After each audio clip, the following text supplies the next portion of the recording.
Bueno, muy bien, abordamos otros temas de actualidad porque varios médicos están observando como secuela que deja haber transitado el COVID-19 una suba de casos de distorsión del olfato.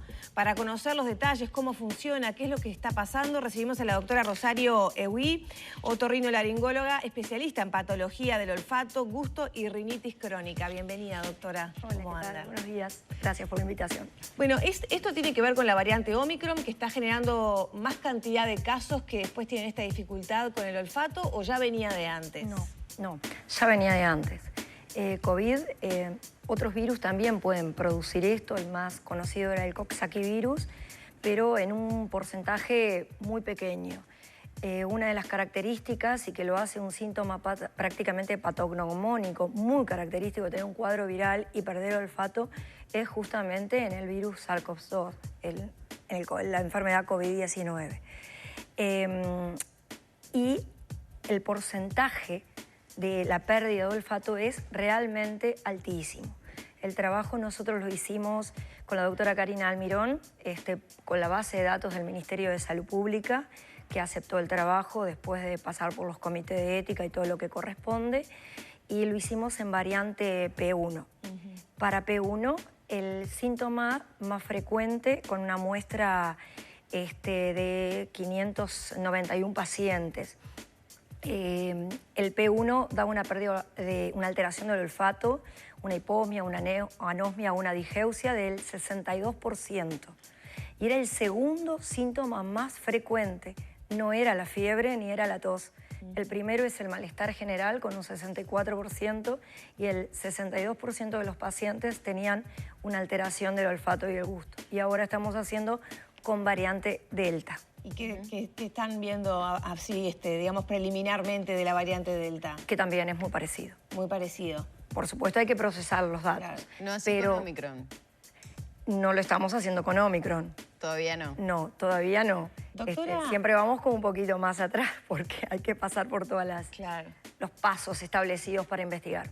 Esto que ustedes encontraron en el 62% de los pacientes, ¿tiene que ver con esa pérdida del olfato mientras estaba transitando el COVID o pérdida o distorsión del olfato semanas después de ya haberse recuperado? Sí, lo que pasa es, el 62% de los pacientes predomina más en mujeres que en hombres. También el COVID, la muestra era mayor porque había más mujeres afectadas que hombres, tenían la pérdida del olfato. Si me preguntás un número en que ellos te decían, porque lo tengo en la cabeza, cuando lo recuperaban te decían a los 4 días. Después tenemos un porcentaje de un 27% que eran un long COVID, pasaban las 3-4 semanas, y finalmente el trabajo lo que decía que el 12.5% de los pacientes quedaban con una secuela, quedaban con una alteración olfatoria. La alteración olfatoria siempre en general es tener menos olfato o no tenerlo.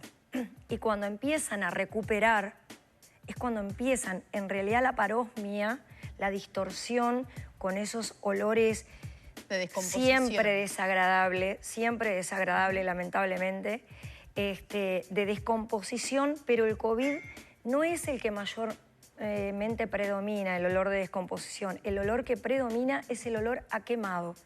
Los pacientes te dicen que tienen olor a humo, a cigarrillo, a combustible quemado, a caucho o a plástico quemado. Y en menos medida los pacientes te dicen que tienen olor fétido o a podrido o algo en descomposición. Esos pacientes son bastante dramáticos porque tener permanentemente un olor así les impide alimentarse correctamente. Claro. Tenemos dos pacientes... Una de mis primas me dijo, me tengo que poner un palillo para comer porque no puedo. Exacto. No lo soporto. Exacto, porque la percepción olfatoria de otro olor les aumenta ese olor desagradable que ellos tienen y se lo llevan también a un sabor desagradable. ¿Pero cómo es? ¿Yo me siento a comer? Sí. ¿Hay determinados alimentos, sí, determinadas situaciones, determinadas horas del día? ¿Cómo es? Hay nos parece tipos. impensado, ¿no? Hay pacientes que lo tienen permanente. Ellos están permanentemente así y se empiezan a sentir descompuestos, se empiezan a sentir nauseosos, todo el día tienen ese olor. Pero cuando viene la percepción olfatoria de repente de comer, que tenemos el plato con el olorcito del alimento o en la cocina... Esto va con el olfato, ¿no? Exactamente. Te pasó a estar muy resfriado, que no sentís bien... No sentís el gusto de la comida tampoco. Exactamente, claro. No sentís el sabor, es eso. Los gustos son dulce, ácido, salado y amargo. Si bien hemos visto que algunos pacientes perdieron el gusto, la mayoría lo que pierde es el sabor, que es lo que depende del olfato. Sí, bueno, hay gente que decía, ¿cómo cebolla? Porque digo, tal, lo tengo que sentir y no se percibe absolutamente nada. En la necesidad de decir, tengo que sentir. Si las cosas que hacen los pacientes son a veces como desesperadas, ¿verdad? Me imagino. Desesperadas. Pero los olores intensos o los olores que predominen en ese momento mucho, ¿qué hacen? Le exacerban justamente su olor feo. Y por eso para comer los dificulta tanto que algunos pacientes dejan de comer. ¿Pero hay algunos alimentos que exacerban más justamente ese tipo de situaciones? ¿Carnes, cítricos? No, han cambiado. Tenemos un paciente que decía que era el café, que además lo adoraba y no soportaba el olor a café. Muchos lo han relatado con la cebolla también. La cebolla también desencadenaba. De hecho, una paciente en una prueba, cuando le damos a oler en nuestro test que se llama BAS24, Barcelona Smell Test, le damos el frasquito que tiene la cebolla. La paciente se tuvo que retirar de la consulta al baño porque le desencadenamos una reacción nauseosa. ¿Qué pasa a nivel orgánico con el COVID que nos genera esta distorsión?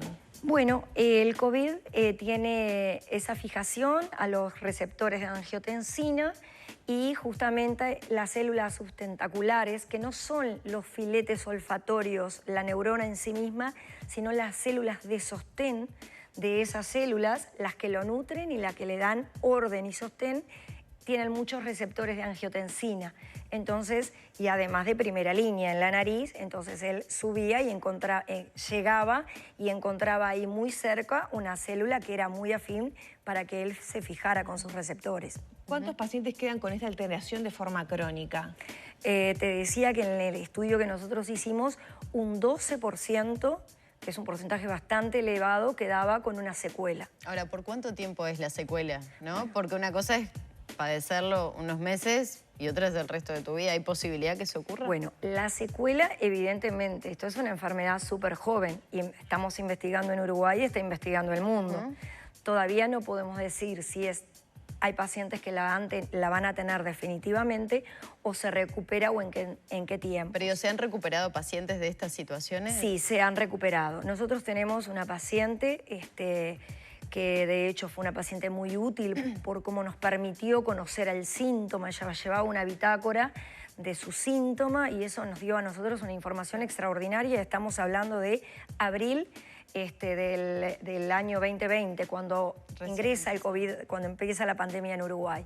Y esa paciente estuvo con una alteración olfatoria más de un año. Y cuando empezamos la rehabilitación, que fue cuando nos conocíamos por Zoom, pero nos conocimos personalmente, hicimos el test y le indicamos una rehabilitación, le llevó aproximadamente 2 meses y nos llamó porque estaba muy feliz. Claro. Pacientes que lo tienen menos tiempo lo recuperan más rápido.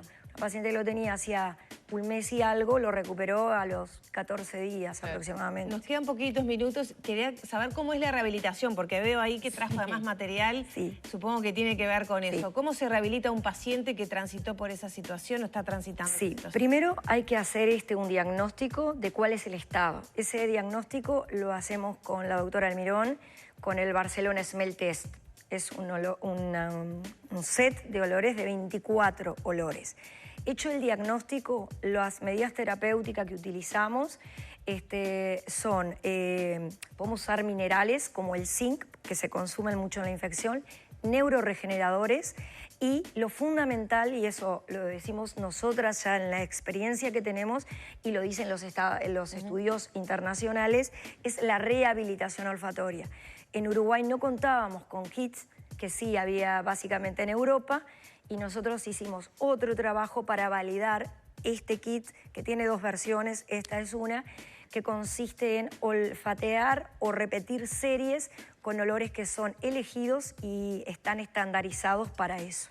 Veo ahí que hay limón, ajo. ¿qué Sí. más? ¿De qué son esos? Tiene rosa, limón, café café. y menta. Yo veía. El número 4 es la menta. La menta es, en el otro kit son otros, pero la menta se repite. Siempre hay que utilizar un olor que además de estimular el primer par craneano, el nervio olfatorio, también estimula al nervio trigémino, que es el que tiene que ver con la sensibilidad de la nariz.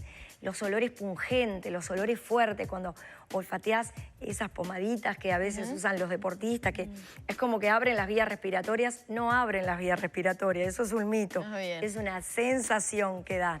Entonces estimula de una manera más fuerte, siempre se usa al final porque es el más fuerte. Doctora, muchísimas gracias. La verdad que nos Muy quedaron un interesante, montón de preguntas. claro. Sí, también si los médicos en general, digamos, están con la sensibilidad o la información de que cuando llega un paciente con estos síntomas, detectarlos, derivarlos, etcétera, ¿no? Bueno, algunos ya sí, sobre todo los otorrinos, los otros en realidad se ven en problemas. Porque a veces es difícil difundir estas cosas y que después los pacientes no se encuentren, también es difícil por ahora. Estamos intentando, bueno, que esto pueda llegar a todos. Doctora, muchas gracias por estos minutos. Gracias a ustedes. Ya son las 9 de la mañana, 43 minutos. Hacemos una pausa. Enseguida volvemos con más Arriba Gente.